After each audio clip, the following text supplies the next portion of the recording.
करना है, और किस वक्त कौन सी लैंग्वेज जो है वो हमारे लिए यूजफुल है।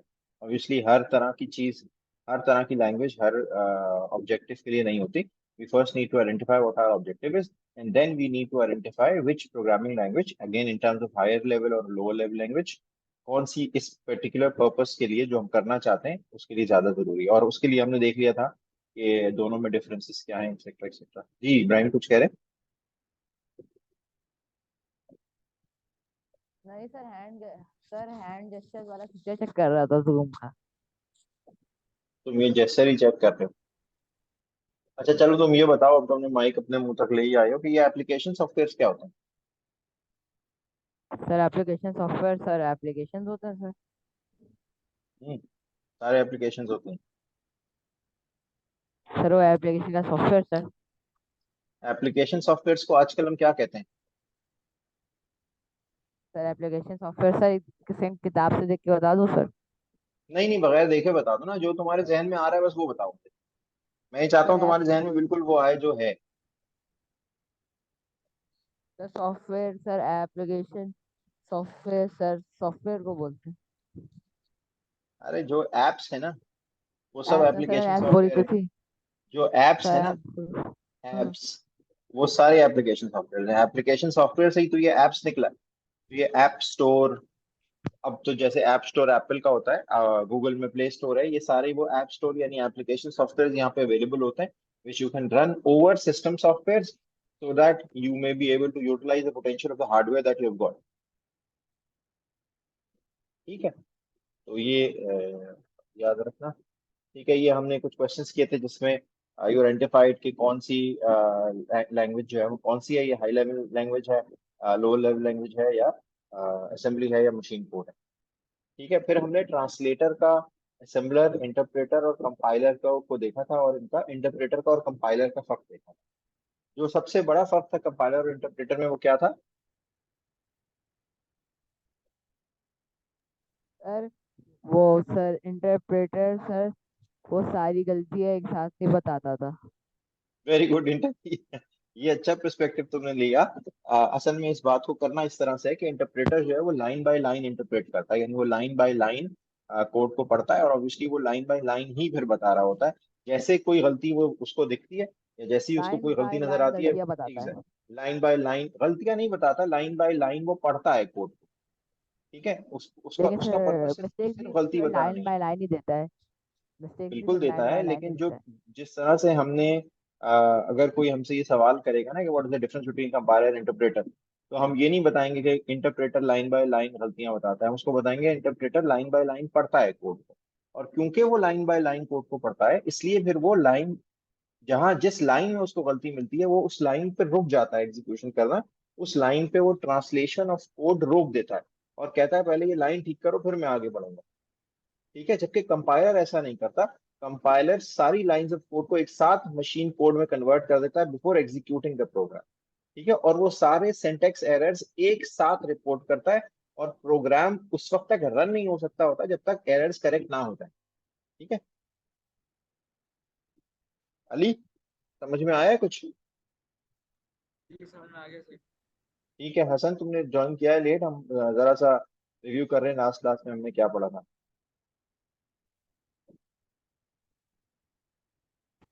ओके सर, सही है। ठीक है, अब ये एग्जाम्पल थी जहाँ यहाँ तक हमने देख लिया था इसको। एक एग्जाम्पल ये थी, Saria is writing computer game program that allows a character to move through a different worlds collecting coins. यानी अब आप ये समझ लें, आप लोगों ने एक गेम है जिसका नाम है सबवे सर्फर, कभी खेला है? सर किसने ये गेम जी नहीं सर। खेला होगा? क्या? सर किसने ये गेम नहीं खेला होगा? अब यही तो मैं पूछ रहा हूँ, किसने ये गेम नहीं खेला? बहुत सारे हैं जिसने ये गेम नहीं खेला होगा भाई, बहुत लोग होते हैं जिसने जिन्होंने नहीं खेला होगा। ये कोई फराइज में थोड़ी शामिल है हमारे कि गेम सर खेलना कोई जरूरी है। ऐसे सर कोई किसी बंदे को जानता नहीं हो सर जिससे नहीं खेला हुआ हो। अच्छा, किसी बंदे को तुम नहीं जानते जिसने ये गेम नहीं खेला हुआ? अच्छा, मैं लेकिन ऐसे बहुत सारे लोगों को जानता हूँ जिन्होंने ये गेम नहीं खेला हुआ।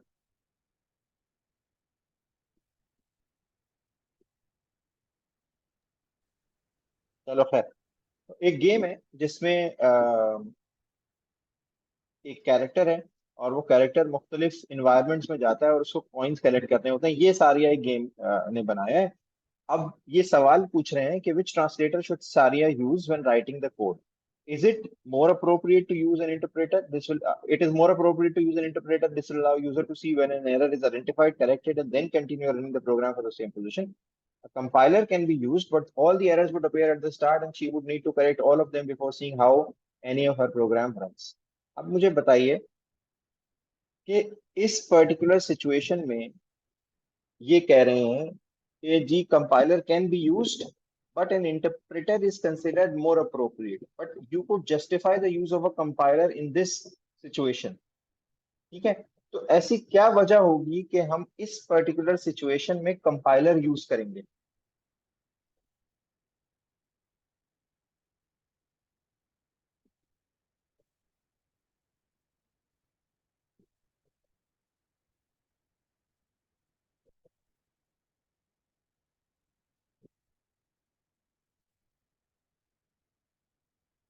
भाई बताओ ना क्या वजह होगी। एक दफा सर रिपीट करिएगा कंपाइलर को आपने। यूज करने में, कंपाइलर को यूज करने का सर ये वजह होगा सर, अगर आपका ऐप बन चुका है, आपको टेस्टिंग करनी है सर, तो आप चाहेंगे कि सर सारे आपके पास गलतियां एक साथ आ जाए। ये पढ़ रहे हो ना तुम? नहीं सर, मैंने वो सर, आपने टेस्ट का बोला था ना सॉफ्टवेयर का सर, तो मैंने पूरा ठीक है, चैप्टर पढ़ लिया था बस, तो सर वेरी इसलिए मुझे गुड, पता है। वेरी गुड, बिल्कुल ठीक बताया तुमने। देखो होता क्या है, इंटरप्रेटर क्योंकि आपको आपकी गलतियां लाइन बाय लाइन बता रहा होता है, तो जब आप एक एग्जीक्यूशन फेज में नहीं होते, यानी जब आपको प्रोग्राम अभी नहीं बना, अभी आप बना रहे हैं प्रोग्राम, तो आप इंटरप्रेटर यूज कर रहे हैं ताकि आपको अपनी हर लाइन की गलती का पता चल जाए। अच्छा, अब जब आपने हर गलती सही कर ली और आप आहिस्ता आहिस्ता आहिस्ता आहिस्ता आखिरी लाइन तक पहुंच गए, तो ऑब्वियसली अब एक एग्जीक्यूटेबल फाइल की आपको जरूरत है, तो एग्जीक्यूटेबल फाइल आपको कंपाइलर बना के दे देगा। कंपाइलर एग्जीक्यूटेबल फाइल बना के देगा। अब क्योंकि उसमें सिंटेक्स एरर नहीं रहा, आपने इंटर लाइन बाय लाइन उसको ठीक कर लिया, तो अब आप उसकी एग्जीक्यूटेबल फाइल बना सकते हैं ताकि वो प्रोग्राम आप दूसरों को भी डिस्ट्रीब्यूट कर सकें, हर आदमी खेल सके। अब हर एक को तो आप कोड नहीं दे रहे होते ना, हर एक को तो आप एग्जीक्यूटेबल फाइल दे रहे होते हैं, डॉट ई जिसको कहा कहते हैं। ये पता है ना एक्सटेंशन किस चीज का है?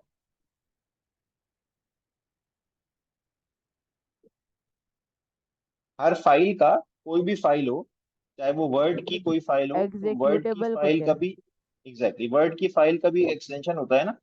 फाइल का नाम होता है फाइल डॉट, वर्ड की फाइल का एक्सटेंशन क्या होता है?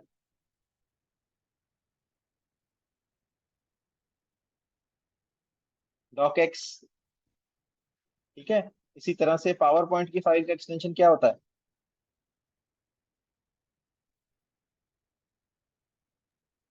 PPTX। पीपीटीएक्स। अच्छा, ये पीपीटीएक्स जो है वो नए वर्ड के फॉर्मेट का है, और पीपीटी पुराने पावर पॉइंट के फॉर्मेट का है, सॉरी। और जो डॉक एक्स है वो नए वर्ड के फॉर्मेट का है, और डॉक जो है डॉट डीओसी वो पुराने वर्ड के फॉर्मेट का है। ठीक है, एक्स जो है वो एक्सएमएल को स्पेसिफाई करता है, इसकी हमें जरूरत नहीं। तो हर तरह की फाइल का ना एक फाइल नेम होता है और उसका एक फाइल एक्सटेंशन होता है। इसी तरह से जो एग्जीक्यूटेबल फाइल होती हैं, यानी वो फाइल जिनको हम एग्जीक्यूट कर सकते हैं, उन फाइल्स का एक्सटेंशन होता है EXE, यानी एक्जी फाइल। ये बात क्लियर है? ठीक है, तो कंपाइलर क्या करता है, ओके। कंपाइलर एक एग्जीक्यूटेबल फाइल बना लेता है जो कि, यानी कि इसको कहते हैं हम रनेबल फाइल। ये फाइल रन हो सकती है। ठीक है, तो कंपाइलर जो है वो एक एग्जीक्यूटेबल फाइल बना लेता है जो कि किसी भी सिस्टम पे एग्जीक्यूट हो सकती है। ठीक है, और एंड यूजर को, किसी भी एंड यूजर को हम कभी भी कोई कोड की फाइल नहीं देते, हम उसको एग्जीक्यूटेबल ही फाइल देते हैं। अच्छा, अब एग्जी फाइल जो है वो आपके पास कभी ईमेल में अटैचमेंट में आ जाए, कोई भेज दे आपको अननोन, तो इसको कभी डाउनलोड मत कीजिएगा, क्योंकि एग्जीक्यूटेबल फाइल में कोई भी वायरस भी हो सकता है। ठीक है, और ऐसा होता है कि आपने डायरेक्टली क्लिक किया, वो कंपाइल्ड फाइल होती है, एग्जीक्यूटेबल फाइल होती है, आपने क्लिक किया वो रन हो गई आपके मुख्तलिफ सिस्टम में, मुख्तलिफ जगहों पे जाके कोई वायरस या कोई मैलवेयर जो है वो बैठ गया। ठीक है।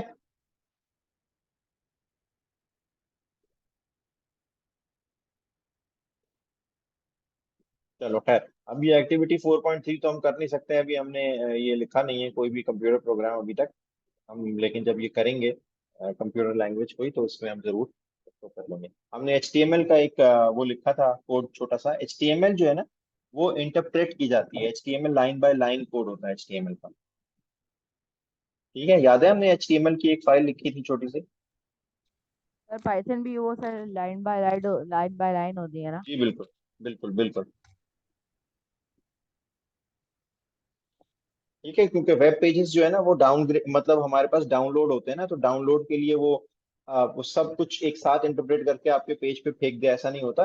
वो लाइन बाय लाइन आपके सामने आता रहता है। अब हमारे पास स्पीड इतनी है कि वो लाइन बाय लाइन हमें आता हुआ नजर नहीं आता, यानी पता नहीं चलता, लेकिन आता वो फिर भी लाइन बाय लाइन।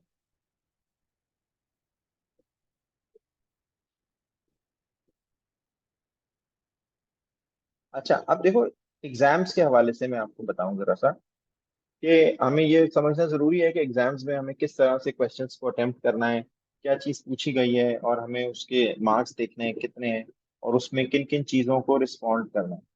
ठीक है।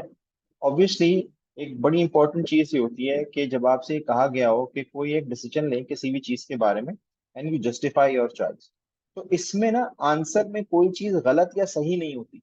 It is your justification that will impact your answer. It will depend on the justification that you provide. आपने एक सिचुएशन को एक तरह से रीड किया और आपने उसको जस्टिफाई किया। ठीक है, तो उसकी जस्टिफिकेशन आपने लिखनी है पूरी। एग्जामिनर जो है वो जज कर रहा होता है, गॉज कर रहा होता है कि आपको उस सिचुएशन में जो जो की एरियाज हैं उनके बारे में आपको ठीक पता है या नहीं पता, आपने उसकी इम्प्लीमेंटेशन ठीक की है या नहीं की।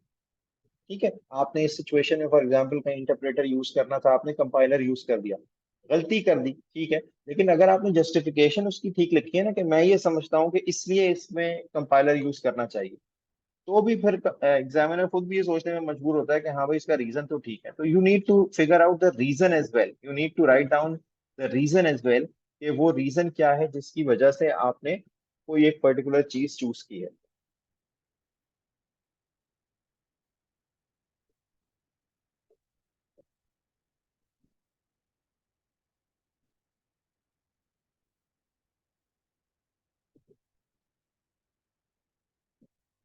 ठीक है।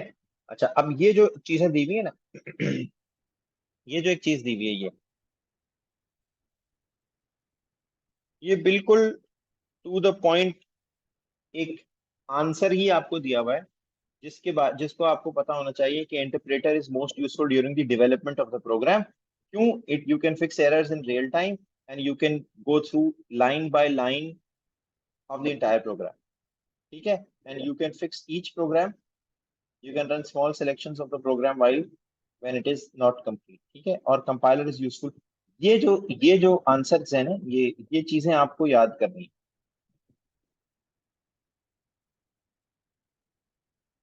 ये आपको याद होने चाहिए। कहीं पे भी किसी भी जगह पे इंटरप्रेटर या कंपाइलर का कोई क्वेश्चन आएगा, ये ही फिट हो रहा होगा। ये डिफरेंस भी है, और यही किसी क्वेश्चन का जो इस तरह का क्वेश्चन हो कि जिसमें आपको कोई सिनेरियो दिया हुआ और उसमें आपसे ये पूछा गया हो कि इस सिनेरियो में कंपाइलर यूज करना चाहिए या इंटरप्रेटर यूज करना चाहिए, उस सिनेरियो में ये जवाब, अभी इसमें जवाब नहीं है कि उस सिनेरियो में क्या किया जाना चाहिए, मगर इसमें ये जरूर है कि इसमें ये बताया जा रहा है कि इंटरप्रेटर ये काम करता है, कंपाइलर ये काम करता है। उसके बाद आप लिखेंगे कि इस सिनेरियो में क्योंकि हमारे पास डेवलपमेंट का फेज चल रहा है, तो इसलिए मोस्ट अप्रोप्रिएट ये है कि इंटरप्रेटर को यूज किया जाए। ठीक है, और अगर सिनेरियो में ये बताया जाए कि जी डेवलपमेंट का काम मुकम्मल हो चुका है और अब जो है वो प्रोग्राम कंप्लीट हो चुका है, अब प्रोग्राम को एग्जीक्यूट करना है, तो फिर आप कहेंगे कि जी अब इस सिनेरियो में compiler is the most useful because the program is now complete and we need to use the executable to run the programme.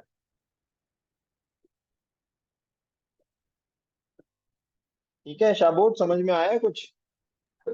Ji sir. तो ये मैंने पहले भी अपने हाँ, पुराने बैच में पढ़ा था। नहीं वो तुमने तो सभी कुछ पढ़ा हुआ है, लेकिन अभी नहीं नहीं, हम। मतलब फ्रेश रिवाइज नहीं था ये, अच्छा ठीक तो है, एक चलो दिन वेरी रिवाइज गुड। हो गया। तुम कहाँ हो, वापस आ गए हो या अभी जेलम में ही हो? नो नो नो सर, वापस आ गया हूँ जेलम से, बस दूसरी डिवाइस है इसलिए मैं कैमरा ऑन कर नहीं सकता। अच्छा पीसी चलो पे बात नहीं रहा हूँ मैं। ठीक है। तो ये जो क्वेश्चंस है ना इस बुक में मुख्तलिफ जगहों पे स्किल फोकस के नाम से या और एक्टिविटीज के नाम से, ये क्वेश्चंस जो है ये जरूर करते रहने, ये अटेम्प्ट करते रहने। ठीक है। अच्छा, अब कुछ कीवर्ड्स हैं, हम इंटीग्रेटेड डेवलपमेंट एनवायरनमेंट में जाने से पहले इन कीवर्ड्स को जरा सा देख लेते हैं। ये इंटीग्रेटेड डेवलपमेंट एनवायरनमेंट क्या चीज है? ठीक है, it is integrated development environment क्या होती है? देखो, एक एक वक्त था कि आपको नोट पैड पे कोड लिखना पड़ता था, और नोट पैड पे कोड लिखने के बाद फिर आप उसको कंसोल पे, यानी कंसोल का मतलब ये वो जो कमांड प्रॉम्प्ट मैंने आपको दिखाया था ना, सीएमडी, आप कमांड प्रॉम्प्ट पे जाके प्रोग्राम को कंपाइल करते थे। यानी आप कमांड लिखते थे कंपाइल, और उसके आगे फाइल नेम लिखते थे कि कंपाइल करें। आप इंटरप्रेटर यूज कर रहे होते थे तो आप इंटरप्रेट फाइल नेम लिखते थे। ठीक है, उसके बाद फिर वो इंटरप्रेटर मशीन कोड जनरेट करता था, फिर आप उसको कन्वर्ट करते थे एग्जीक्यूटेबल कोड में। तो it would be a time consuming process. और क्या था, और आप क्योंकि कोड लिख रहे होते थे नोटपैड जैसी किसी चीज में, तो उसमें आप ना कर्सर की मूवमेंट ऊपर नीचे कर सकते थे, ना आपके पास उसमें कोई और फाइल आपको इंक्लूड करनी है। यानी बहुत दफा ऐसा होता है कि आप जब कोई प्रोग्राम लिख रहे होते हैं तो आप उसमें कुछ हेडर फाइल्स इंक्लूड करते हैं। हम ये बाद में पढ़ेंगे जब हम प्रोग्रामिंग अभी देखेंगे, तो ये हेडर फाइल्स क्या होती हैं, उसमें हम इंक्लूड करते हैं। तो मेरे पास कोई ऐसी सर इन्वायरमेंट नहीं थी जी। जैसे सर हम लोग HTML के अंदर CSS और जावास्क्रिप्ट के अलग से फाइल डालते हैं। एग्जैक्टली बिल्कुल ठीक, सफारी नहीं, कोई भी आप आईडीई या कोई भी इन्वायरमेंट आप यूज कर सकते हैं। या फ्रंट कोई भी पेज फाइल आप ऐड ऑन भी है करते हैं या आप कोई, कर रहे हैं। एग्जैक्टली आप ऐड कर सकते हैं। उसको हम कहते हैं इंटीग्रेटेड डेवलपमेंट एनवायरनमेंट। ये एक सॉफ्टवेयर ही है जो कि किसी भी यूजर को फैसिलिटेट करता है, जब वो प्रोग्राम लिख रहा होता है तो उस प्रोग्राम को एडिट करता है, उस प्रोग्राम की फाइल्स को ऑर्गेनाइज रखता है, और वहीं से ही आप उस प्रोग्राम को टेस्ट कर सकते हैं, डीबग कर सकते हैं, उसको रन कर सकते हैं। ये पूरा कहलाता है इंटीग्रेटेड डेवलपमेंट एनवायरनमेंट। ठीक है, जिस तरह से विजुअल सी की एक इंटीग्रेटेड डेवलपमेंट एनवायरनमेंट है, आप वहीं पे ही, अगर तुमने पाइथन इस्तेमाल की है, जिन लोगों ने किसी ने किया है पाइथन, सर मैंने की हुई है सर। आपने पाइथन इस्तेमाल किया है, तो पाइथन के लिए कौन सा आईडी इस्तेमाल की है? विजुअल स्टूडियो कोड या PyCharm. Sir android visual studio use होता है ना? नहीं नहीं, विजुअल स्टूडियो भी होता है, पाइचाम भी यूज होता है। सर मैं विजुअल स्टूडियो कोड, नहीं सॉरी विजुअल स्टूडियो वो वाला ना सर मैंने क्रैक किया हुआ है। जो सबसे ज्यादा यूज होने वाला आईडीई है, यानी इंटीग्रेटेड एनवायरनमेंट है ना, जो पाइथन के लिए इस्तेमाल होता है, दैट इज पाइचाम। ठीक है। तो अब वेरी गुड, इसका मतलब है कि you have an idea as to what an IDE is. ठीक है। एडिटर क्या होता है? एडिटर उसका एक फीचर होता है जो कि यूजर को अलाउ करता है किसी भी प्रोग्राम को लिखना, उस प्रोग्राम को एडिट करना किसी भी हवाले से, उस प्रोग्राम में कोई कोड का चेंज करना है। जितना बेहतर एडिटर होगा, यानी एडिटर आपको लाइन भी बता रहा होगा, बाज दफा जो उसमें इंटरप्रेटर है जो उसको कंपाइल करने से पहले आपको लाइन नंबर भी बता रहा होता है कि इस लाइन पे कोड है, इस लाइन पे एरर है। ठीक है, तो वो बेहतर आईडीई में एडिटर जो मौजूद होता है वो आपको फैसिलिटेट करता है, इसीलिए यूजर्स मुख्तलिफ आईडीईज को प्रेफर करते हैं टू कोड। ठीक है, वो यूजर्स जो कोड कर रहे होते हैं, यानी वो प्रोग्रामर्स जो कोड कर रहे होते हैं, उनकी अपनी चॉइसेस होती हैं आईडीईज की भी। जैसे तुमने कहा कि भाई मैं तो वो यूज करूंगा, विजुअल स्टूडियो का एडिटर। ठीक है, किसी ने कहा कि मैं तो पाइचान यूज करूंगा। और भी बहुत सारे एडिटर्स, इंटीग्रेटेड डेवलपमेंट एनवायरनमेंट्स आती हैं पाइथन के लिए, और जिसमें और फैसिलिटीज होती हैं। तो किसी को कोई आईडी अच्छी लगती है, किसी को कोई आईडी अच्छी लगती है, और बहुत सारे फीचर्स होते हैं मुख्तलिफ आईडीज में। फॉर एग्जाम्पल, एक फीचर है ऑटो कंप्लीशन। ऑटो कंप्लीशन क्या होती है?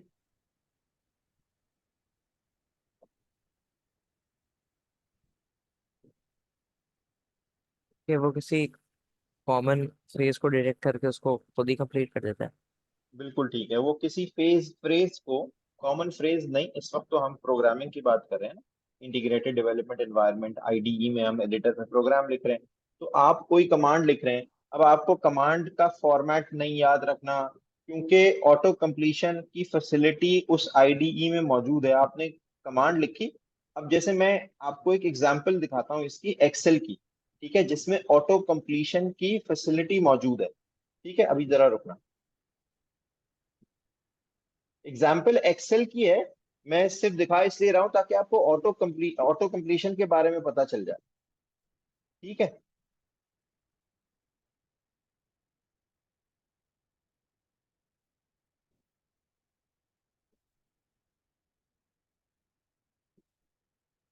ये स्क्रीन नजर आ रही है आप लोगों सर, को?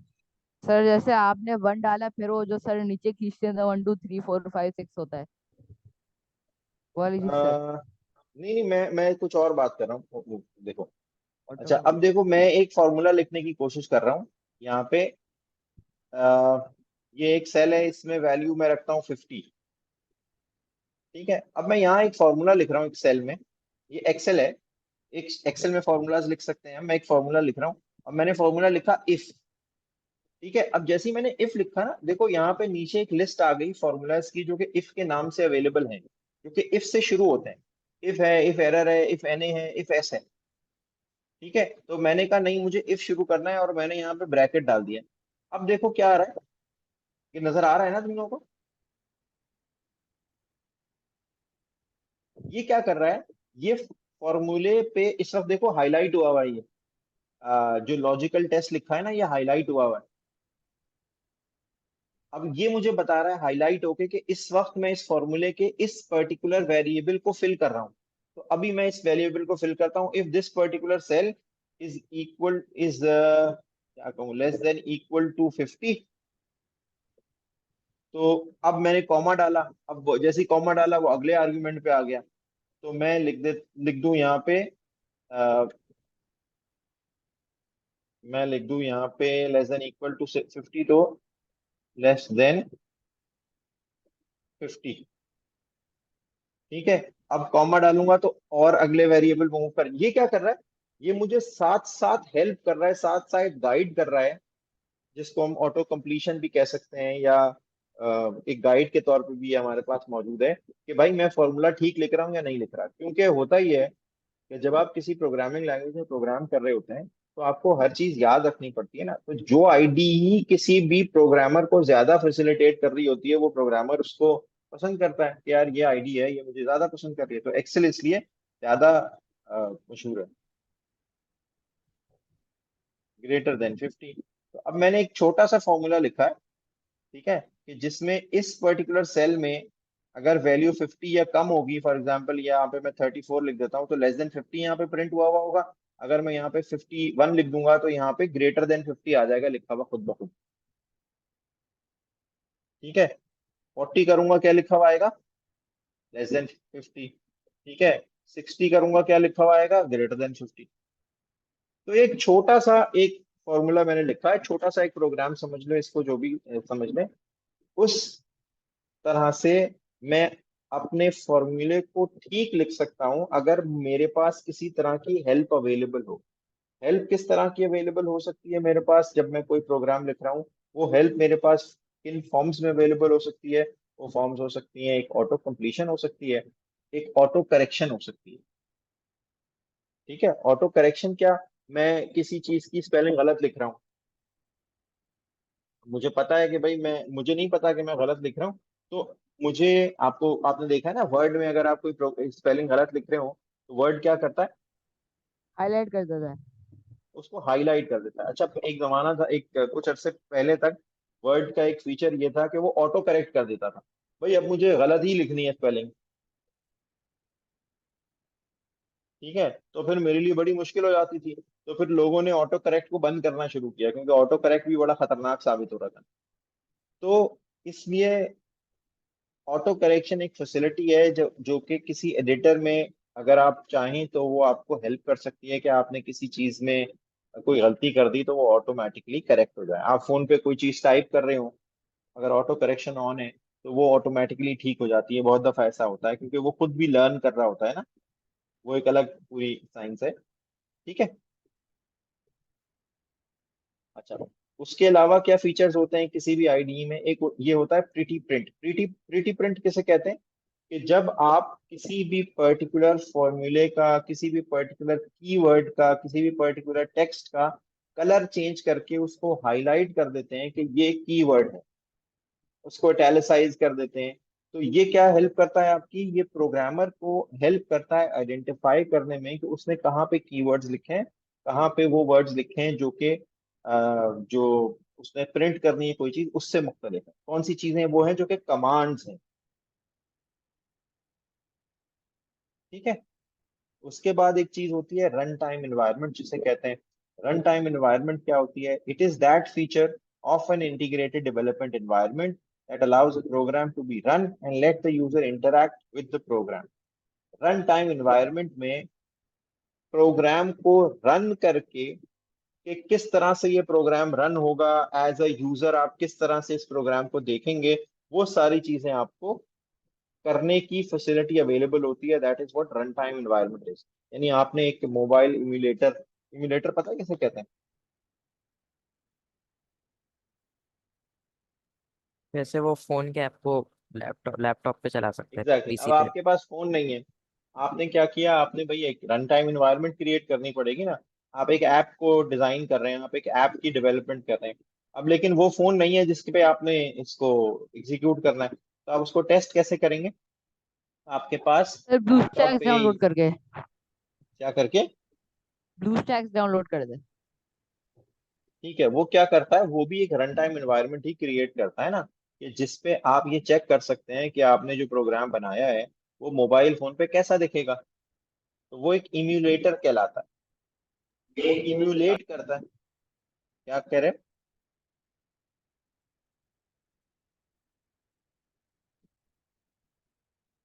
हसन कुछ कह रहे थे क्या?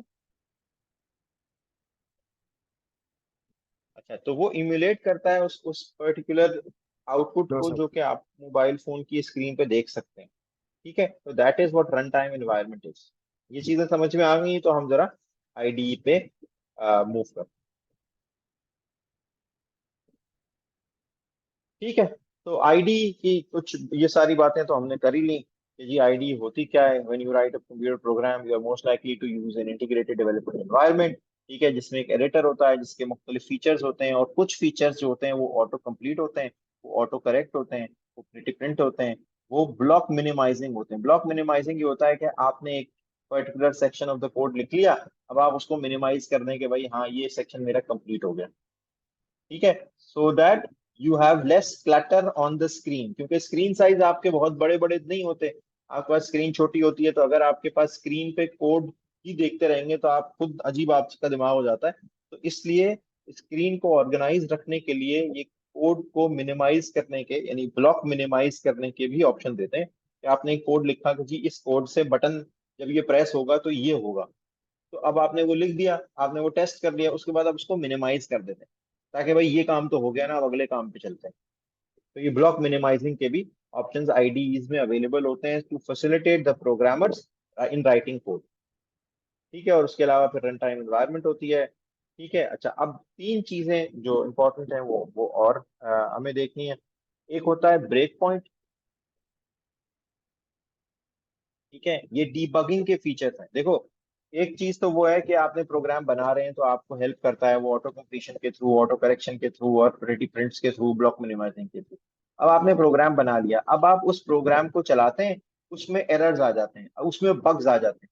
अब आप उस प्रोग्राम को डीबग कर रहे हैं, तो डीबग करने के लिए भी अगर आईडीई में फैसिलिटीज मौजूद हो तो आईडीई बहुत आइडियल बन जाती है। यानी आईडीई को लोग पसंद करते हैं कि हाँ यार इसमें डीबग करने के लिए भी फैसिलिटीज मौजूद है।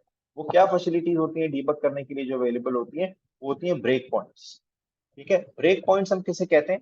ब्रेक पॉइंट वो पॉइंट होता है जब आपका कोड रन हो रहा हो, आप कहें कि यार ये एक पॉइंट है जहां मैं चाहता हूं कि कोड ब्रेक हो और मैं देखूं कि किस वक्त कौन से वेरिएबल्स में किस किस तरह की वैल्यूज हैं, so that I can assess if I am making the right progress.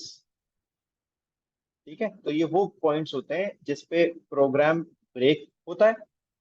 मतलब रन होते होते वो वहीं तक रुकता है, और उसके बाद आप प्रोग्राम में देखते हैं कि कौन से वेरिएबल्स में किस किस तरह की वैल्यूज हैं। ठीक है। दूसरी चीज होती है वेरिएबल वॉच विंडो, यानी वो विंडो होती है जो कि आपको बता रही होती है कि किस वक्त कौन से वेरिएबल में कौन सी वैल्यू होल्ड करती है। तो जैसे जैसे प्रोग्राम एग्जीक्यूट करता जाता है आपको पता चलता जाता है कि कौन से वेरिएबल में क्या क्या वैल्यू है, ताकि अगर कोई गलती हो रही है तो आपको पता चल जाए कि कहाँ पे गलती हो रही है। बिल्कुल उसी तरह से जैसे आप अगर कोई मैथ्स का सम करते हैं, तो आपको एक पर्टिकुलर वेरिएबल है, एक्स है या वाई है, अब आप हर स्टेज पे उसकी वैल्यू डिटरमिन करते चले जाएं तो आपको पता चल जाता है ना कि कहाँ गलती हो रही है।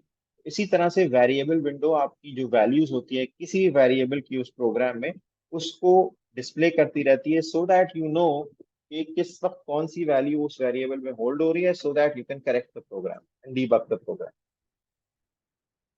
ठीक है। ये बात क्लियर हो रही है, कुछ समझ आ रही है कि नहीं? जी सर। अरे अच्छा। अब क्या है, उसके बाद है stepping. Stepping, the program will run one line at a time and the user has to tell the program to move on to the next line, ताकि वो लाइन बाय लाइन चेक हो सके। ये बिल्कुल उस तरह की जैसे इंटरप्रेटर इंटरप्रेट कर रहा होता है ना प्रोग्राम को, उसी तरह से रनिंग में भी स्टेपिंग हो रही होती है कि one step at a time वो चलता है, ताकि वो चेक किया जा सके कि इस वक्त प्रोग्राम किस स्टेज पे है। तो ये अगर किसी आईडीई में फैसिलिटीज मौजूद है तो दैट हेल्प्स अ लॉट, और वो प्रोग्राम जो है वो बहुत बेहतर रहता है, और वो प्रोग्राम वो आईडी बहुत बेहतर रहती है, और वो आईडी लोग या प्रोग्रामर्स जो है वो इस्तेमाल करते हैं। ऑल्दो ये बात याद रखिए कि you can write and run a program without an IDE, मगर उसमें मुश्किल है। आपने फाइल में कोड लिखना है, अब वहां पे आपको कोई ये बताने वाला नहीं है, अगर आपने कोई गलती की हुई है वहां पे, आपने कोई कीवर्ड गलत लिखा हुआ है, कोई कमांड आपने गलत लिखी हुई है, तो कोई उसको हाईलाइट नहीं करेगा, कोई उसको ऑटो करेक्ट नहीं करेगा। आपने उसी प्रोग्राम को अलग से विदाउट फॉर्मेटिंग एक बेसिक फाइल टेक्स्ट फाइल में बनाना है, उसको फिर आप एक कमांड लाइन इंटरफेस के थ्रू पहले इंटरप्रेट कर रहे हैं ताकि वो एक कोड जनरेट करे, फिर आप उसको मशीन कोड में कन्वर्ट करते हैं, और एरर आपको नहीं पता चल रहा होता तो प्रोग्राम सही नहीं चल रहा, अब आप ढूंढते रहे उसमें एरर कहाँ है। ठीक है।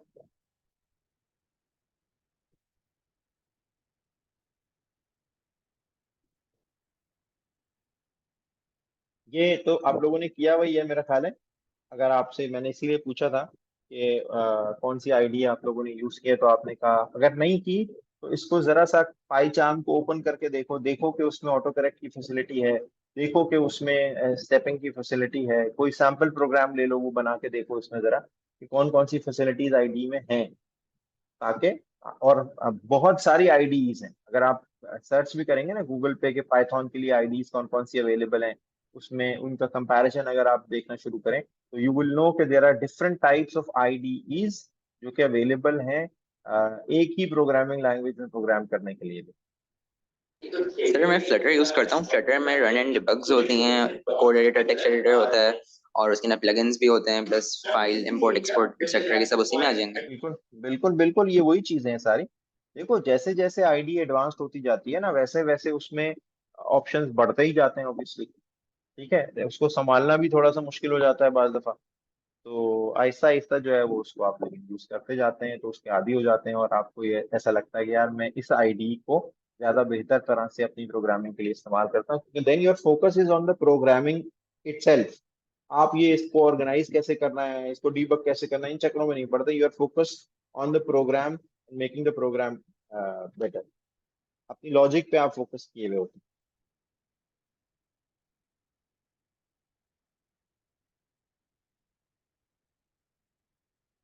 ठीक है।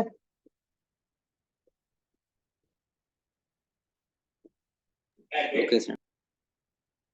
तो ये क्वेश्चंस जो हैं ये जरूर कर लीजिएगा। Name 3 type of translators,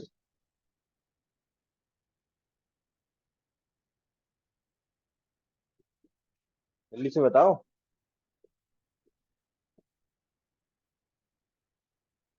assembler, compiler, interpreter, इसमें कौन सी रॉकेट साइंस है? अभी तक तो पता नहीं, बता भी देना चाहिए था। ये ट्रांसलेटर हैं, असेंबलर, इंटरप्रेटर, कंपाइलर, खत्म होगी बात। मैंने अभी हालांकि ये पूरा आपको बताया है कि ये है इंटरप्रेटर, इस तरह से है, कंपाइलर, असेंबलर हम कल ही डिटेल में डिस्कस कर चुके थे।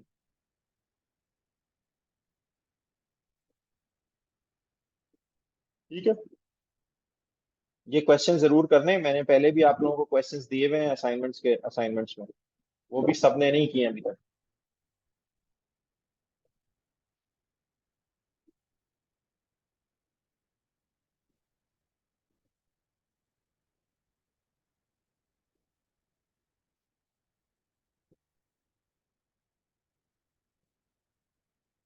मैं एक मिनट देखूं जब।